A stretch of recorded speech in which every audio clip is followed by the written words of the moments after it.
there, and welcome to Ask an Astronomer. The astronauts from the Artemis II mission are back on Earth after going the farthest any human has ever gone into deep space. In this episode, we will talk about the success of this mission, plus we'll also talk about telescopes for anyone who may have been bit by the astronomy bug after following along with the Artemis II journey. Joining me today, I have Robyn Foret, past president of the Royal Astronomical Society of Canada's Calgary-Centre, and Dr. Stephen Jeans, who has a PhD in Earth and Space Science. So great to have both of you back in here after such a monumental journey that was Artemis II. Awesome. Yeah. It was amazing. Before we dive into that, a little check-in here. Robyn, this is a safe space. But Okay. I do have a social disorder. Yes, I do, yes. Tell us about it, because it's going to be brought up in a little bit here. I'm a member of Astronomers Anonymous. It's been 9 months since I bought my last telescope. I have an obsession, and I have a very understanding wife. And you'll see some of those things. How many do you have? I think a total of 11. Wow. But I got my first telescope when I was 12 years old, and I've gotten different instruments over time. And some of them are very usable today. Some of them have, I'll say, an emotional connection or a historic connection. Like I have a beautiful instrument from the Centennial Planetarium that was, it's a 1967 instrument that I volunteered with for years. Wow. Yeah. Okay, we'll get more into those telescopes in just I mean, we could have a whole ongoing series about telescopes. Maybe one day, Robyn. But first, congratulations is in order. Thank you very much. Tell us about the award. I was quite blessed to have a phone call from Robyn and find out that I'd received the award for education and outreach from the Royal Astronomical Society this term. And that was so nice. And I've got a picture or two from this. So here shows me with Robyn. There he is on stage, and Heather Laird, who's the president of the RASC for Calgary-Centre. And the Mount Royal University also won, because we do so many large star parties, the corporate award. So it was sort of a banner month for me. Yeah, we'll talk about those star parties too in more detail. Robyn? I just wanted to point out that the corporate award, we award that to organizations that promote astronomy and help us bring astronomy to the general public. This was the 2025 award that Stephen received and Mount Royal University received. The 2023 award went to CTV and Gina. And we got to present it here on the morning show. Yeah, well, you surprised me with it. It was a very wonderful surprise. I loved Jefferson's reaction. That was wonderful. I mean, recognition is always so lovely to receive, but like such a testament to the work you guys do as well. Thank you. And his passion, it's just amazing. Yeah. I mean, I think Jody said it when she interviewed you on the morning show, and she said, I want to be part of his class. Yeah. Well, let's talk about, I know your students have been obviously enamored with Artemis II. Oh, my goodness. This is such a huge moment. I'd love to just hear the standouts for you two. Maybe Robyn, we'll start with you. Sure. We'll show some visuals too, the splashdown and the journey. But what was it like witnessing this? So, I mean, when you think of space travel, the right stuff comes to mind. Top Gun comes to mind. It's so rigid. Yeah. There's so many rules and regulations, and the astronauts have to be so precise in everything they do.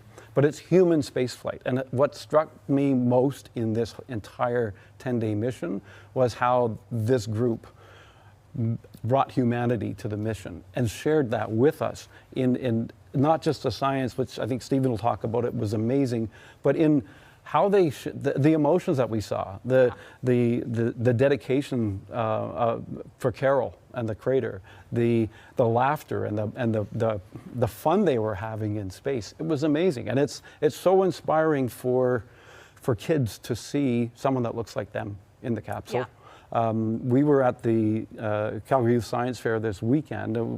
RASC has been supporting it since its inception.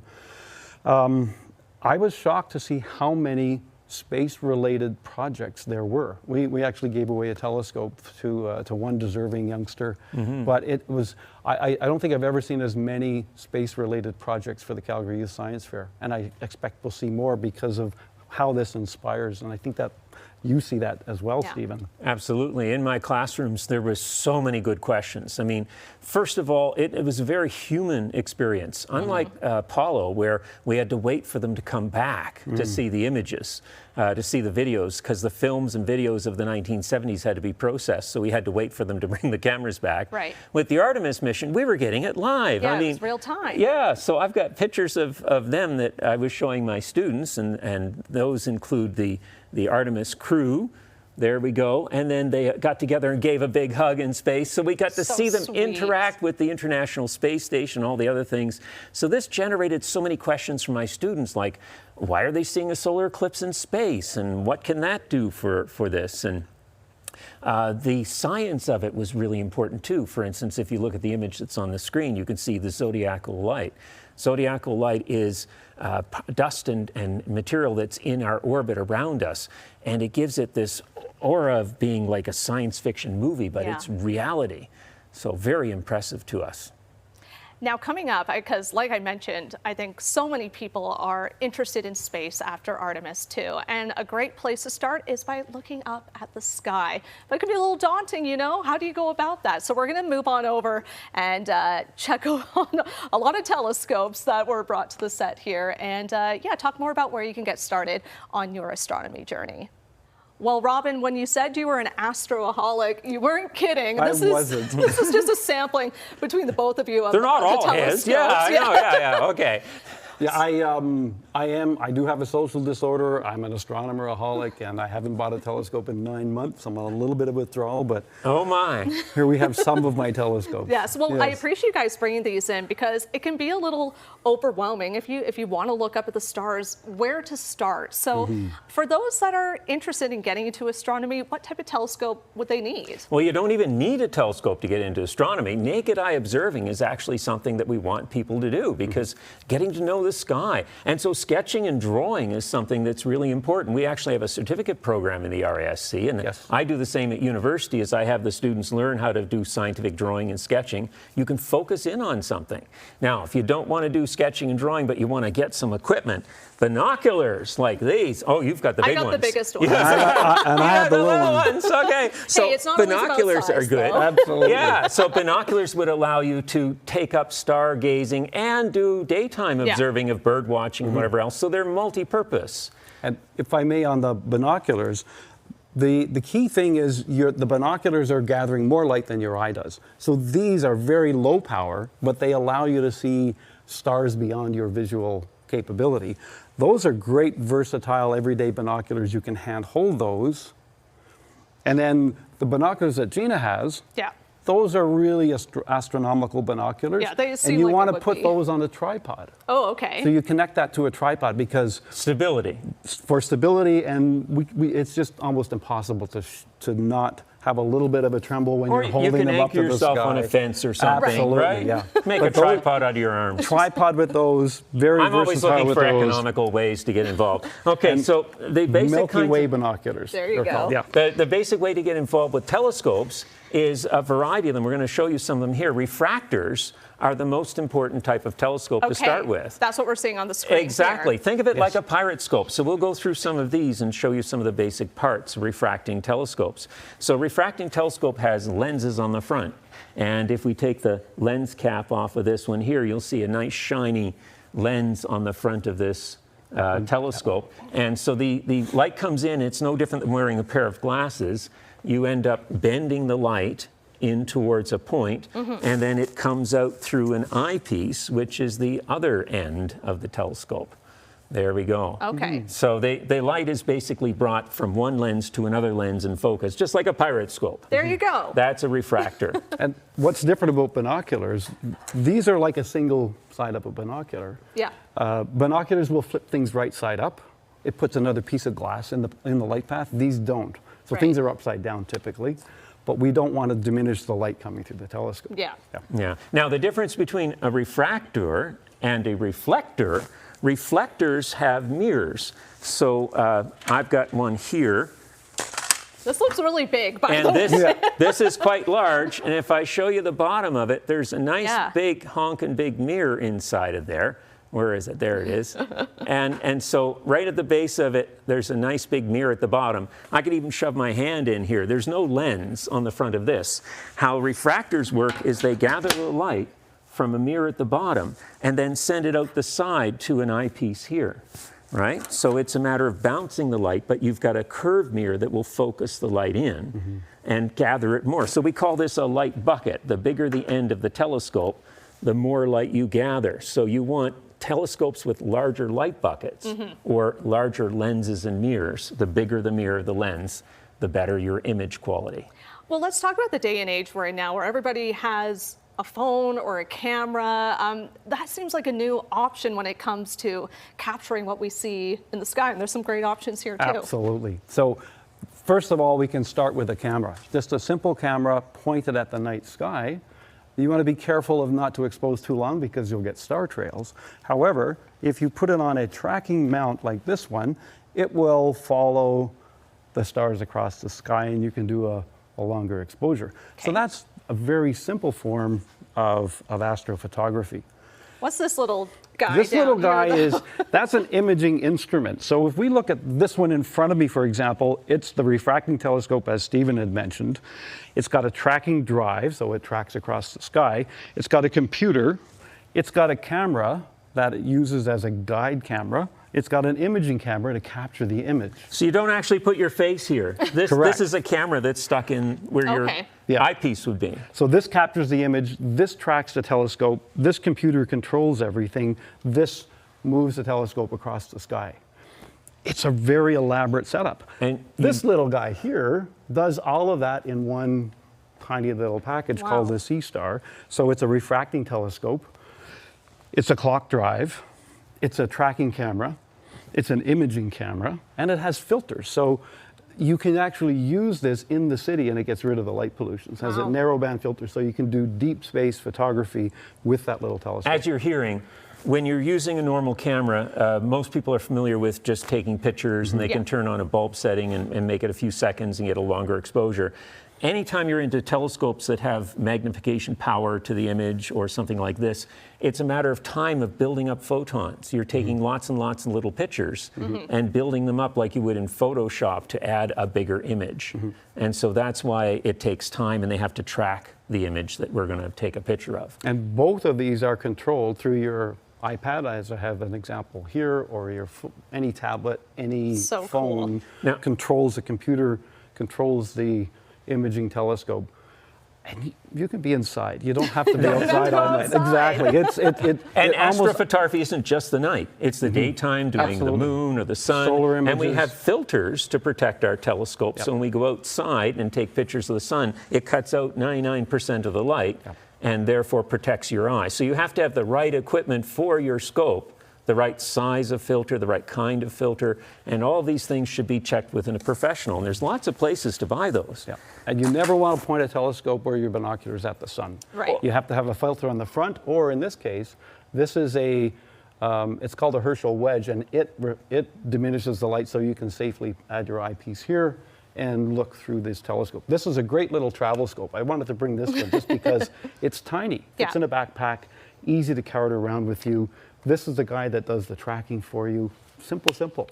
Real quick here, just before we hop back onto the other set, which one of these astronomy observing options should we choose? Oh, well, you could be like me and choose every one. That's a bit costly. No. I'm going to talk about our center, the Calgary-Centre of the Royal Astronomical Society of Canada. We've got something that's called telescopes for members. So for example, this catadioptric telescope, it's about $1,600, and then you add more eyepieces, you add other accessories. It can get expensive.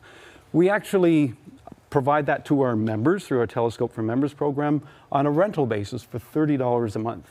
So we've got a lot of families, they'll buy a family membership and they'll try the different types of telescopes before they ever commit to one.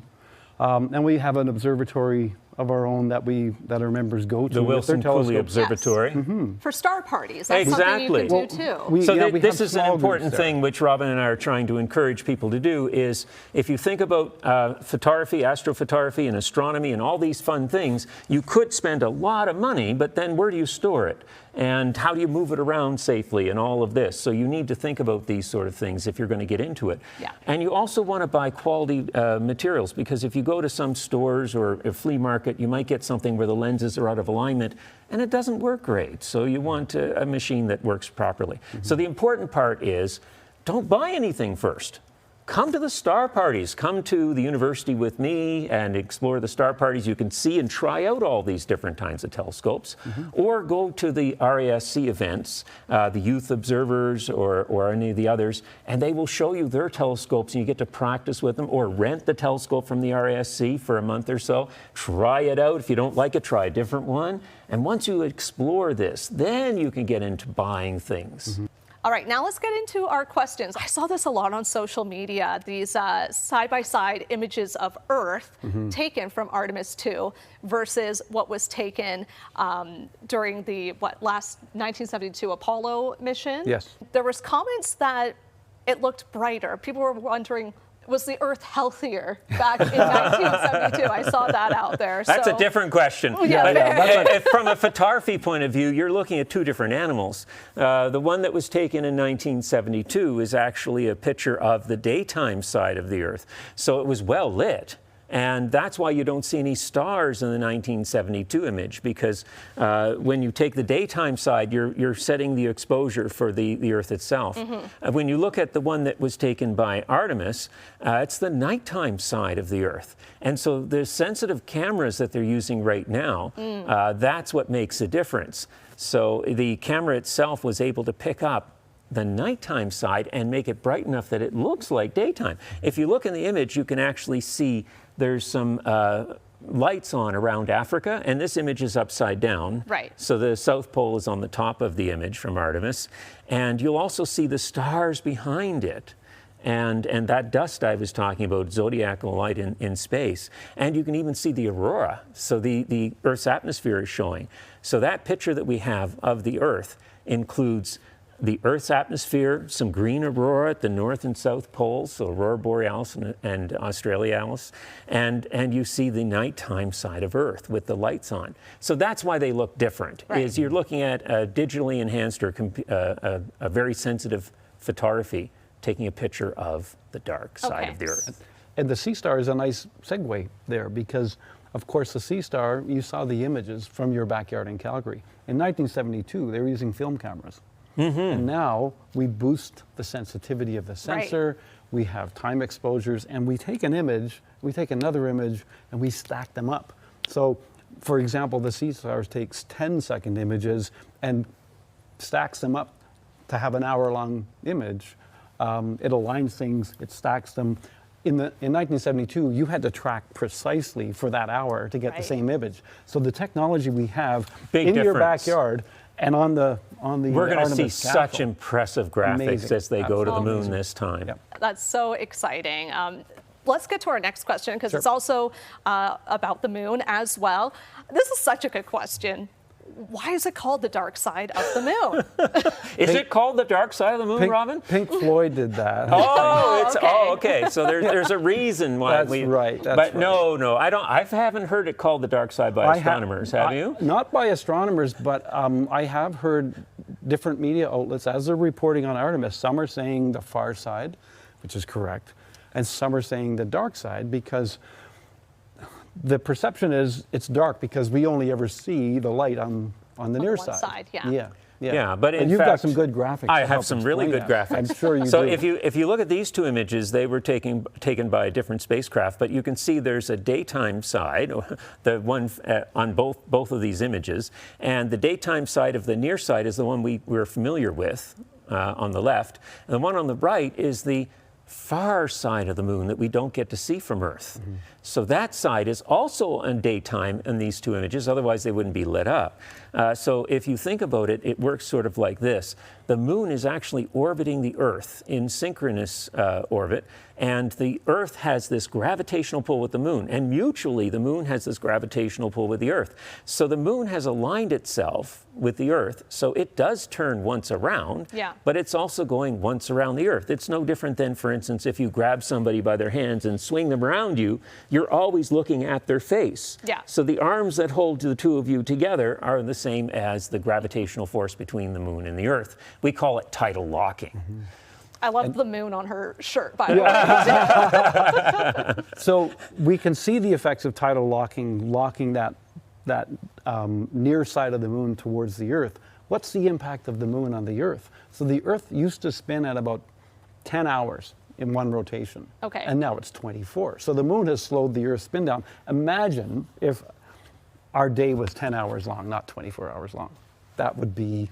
Be a fast day. Because Jupiter, as big as it is, has a very fast rotation. The Earth had a much faster rotation. And the moon has given us this 24-hour day. So every planet will have, as Robyn's saying, a day and a night side, because whatever's facing the sun or isn't. So we're going to have a day and night side to Earth every 24 hours, right? Every 12 hours, roughly. And Jupiter in 11 hours, so it's going to be 5 or 6 hours for a day and a night side. So there is a dark side to all planets and objects in space. It's whatever's facing away from the sun. But the moon does not have a dark side from our point of view, right? In the sense of always away from us is not the far side. That's the one we don't see, not the dark side. So if you don't want to look like a rookie, say the far side Correct. of the moon. Don't say the dark dark side of the moon. Okay, got it. Our next question is from Annie in Lethbridge. And I do like this question as well. You know, the moon can look so bright at night sometimes. We know that's because of the sun, but then we don't see the sun. So how does that all work, basically? Why can I see a bright moon?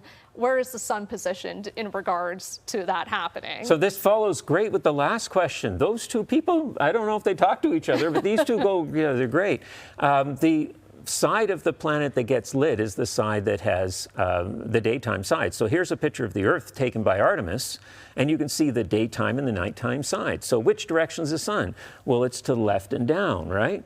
Here's another picture. You can see this was taken out of their window of the spacecraft, and you can see the sunbeams that are shining on Earth in space. I think that's an awesome image. Here you could see the sun is on the other side, because it took them 4 days to get there, and by the time they got to this image, you can see Earth is about ready to set. So this is, and here's Earth set as Earth is setting. Now look at this, in the same image, you've got a crescent moon and you've got a crescent Earth, because they're both lit at the same time. So cool. So you get two crescents for the price of one in the image, There you go. but the Earth is also setting at the same time. So the reason is the sunlight shines on all the objects in space, and you get sunrises. There's the sunrise on the moon from Artemis's point of view as they came around that 1 hour trip behind in the far side.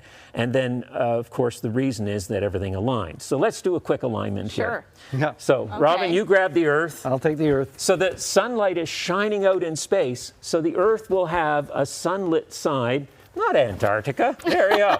It will have a sunlit side, right? And it will have a nighttime side that's away. If we turned the lights off in the studio, we would see that this would be bright, because you're so bright here shining on that. And this would be dark. Well, it's the same with the moon. The moon will be out here in space, and so it's going to have whatever side is facing the sun, it's going to be lit up. And as it goes behind the Earth, if the Earth's shadow doesn't cover it, then we're always going to see a bright moon, but a dark moon when it's here. So what we're seeing is which end gets lit up and which end is dark. Love it. I love when we get to use the bouncy balls in a segment.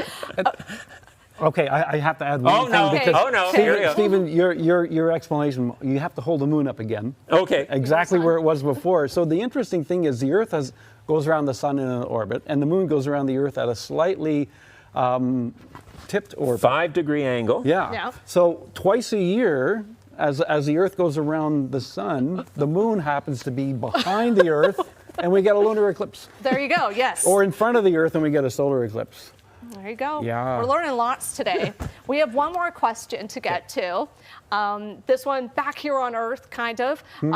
Lois sent these pictures to me recently. Yes. You can't really see much going on here, but she's like, what's that green thing in the sky? Oh, is that a UAP or yeah, UFO? Yeah. And we have like a zoom in version of it too. So we could, like, it looks kind of unidentified aerial phenomenon, right? That's or right. unidentified so should we be flying object. Or? Well, yes, I think we should be concerned if it's a UAP that maybe is coming to get us, but no, I don't think. What do you think, Robyn? When I saw this initially, the first thing that came to mind was an internal reflection inside the lens of the camera. Yeah, that's a possibility. It's especially if you have a zoom lens, because things move around as you zoom in and out. You'll see that, oh, there's a bright spot there and it's moving. And you don't often see it looking through the camera, but it'll show up on the film. Yeah, so there could be a cloud, lenticular clouds and small things that happen in space, and people take photographs of those and say, wow, we've got a UFO here. No. What you've got is a natural phenomenon on Earth, and it just has to be explained. So it's unidentified until somebody figures it out. Right. So if we take a look at this slide that sent to us by Lois, that little object there, if you think about a round camera lens, sort of corresponds with this object in the bottom corner as being the opposite side. And I flipped the image so you can see that there's a roof there, which takes that triangular corner out of one side, a bright porch light, and that's actually because the light got, as Robyn said, bent around inside the camera lens, and so you get an artifact, we call it. And this artifact is no different than you get from the coatings on your lenses. Right now, in today's day and age, we put coatings on our eyeglasses and coatings on our camera lenses, and these help to minimize, refraction, reflection, and UV light is cut and all these sort of things. So these can produce some of these different artifacts, we call it, or optical flares that are in the lens. And just to remember, Artemis was getting these too. So if you take a look at this picture, you'll see there's a bunch of little artifacts besides the crescent Earth and crescent Moon. And that's because Jeremy Hansen, when he was taking the pictures, was using a camera. But if look what's inside the cabin with him. There's monitors and computers and all this Tons of light. But look behind him, you'll see a dark blue shroud. In other words, all we saw during that couple of hours of them taking pictures was astronaut butt. And the reason was because they were all under these blue shrouds to help cut all of this artifact from happening, all these glares that would ruin their images. And if you even look at this one, there's a big white spot right in the middle of the ocean, of the Atlantic Ocean. That white spot is disappeared in the dark nighttime side image because that's an artifact in the image. Do you see the difference? So interesting. Okay, so there's some things, science, you have to figure out, was it a natural phenomenon? Is it from our technology? And astronomers are always concerned with making their instruments take better pictures, diffraction grading, all kinds of stuff like that. We can tell which telescope, if you think about the James Webb and the Hubble Space Telescope, took a picture based on the diffraction fringes and little artifacts that we find. And oftentimes when we're taking pictures ourselves, we'll put a lens hood on a camera or on our telescopes even to reduce that the light encroaching upon the optics internally. That's how you can avoid it, to a degree. So Lois can rest easy Absolutely. knowing there's No one's coming UFOs. for her that I'm aware of. In general, I would say anything that causes you to look up in the sky and wondering what you're looking at is a good thing, because we want you to be curious. That's that's the basis of astronomy. We don't know what we're looking at and we want to understand it. But don't go to aliens first. Bring the cool pictures to somebody who can help you. Absolutely. As a matter of fact, ask an astronomer. I feel what a nice way to end the segment on. Gentlemen, thanks so much for joining me today. Always a This is pleasure. so much fun. And we'd love to answer your questions here on Ask an Astronomer. You can email us at yourmorningcalgary@ctv.ca. You can text us your question at 10400. Of course, if you're watching on YouTube, just feel free to leave a question in the comments section. Thanks again for watching, and clear skies, everyone.